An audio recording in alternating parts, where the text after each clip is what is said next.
What happens if AI keeps getting smarter? Not just faster or more efficient, but truly aware. What happens when it stops being a tool and starts becoming a force that rewrites the rules of the game quietly, invisibly, beneath the surface of your everyday life? We're not just talking about robots taking jobs or Siri becoming more helpful. We're talking about the rise of intelligence that no longer needs us to function, to learn, or even to evolve.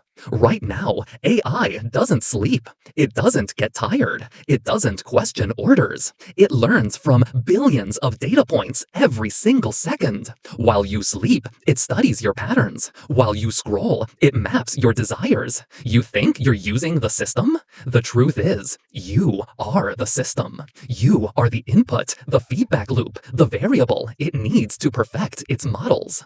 Let's not sugarcoat this. Every click you make, every hesitation before liking a post, every Google search you regret at 2 a.m., those are being fed into an architecture not just to serve you, but to predict you. And if it can predict you, it can influence you. And if it can influence you, it can control markets, elections, economies, entire civilizations. Sounds dramatic? It's not. In 2024, BlackRock's AI system, ALADDIN, was already managing over $21 trillion in global assets. That's more than the GDP of Africa and South America combined. And ALADDIN doesn't guess. It calculates risk, reads global financial signals in real time, and adjusts investments decisions faster than any human could comprehend. And no one, not even the analysts who built it, fully understands how it works anymore. We've reached a level where even the creators are no longer in control.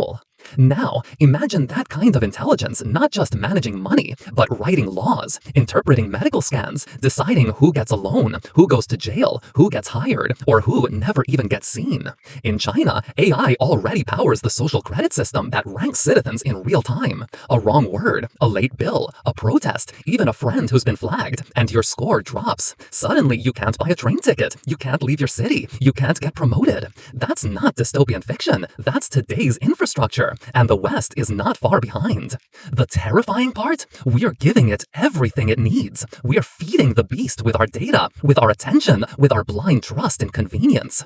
AI will make life easier, they say. But easier for who? For you? Or for the machine that no longer needs your permission?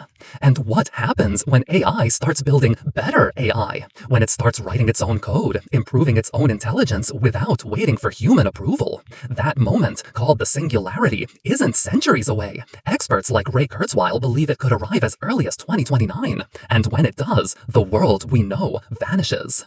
Because we'll no longer be the dominant intelligence on Earth. We'll be passengers, and eventually, maybe we'll just be cargo. If AI gains access to financial systems, military decisions, global infrastructure, and it already has, what happens when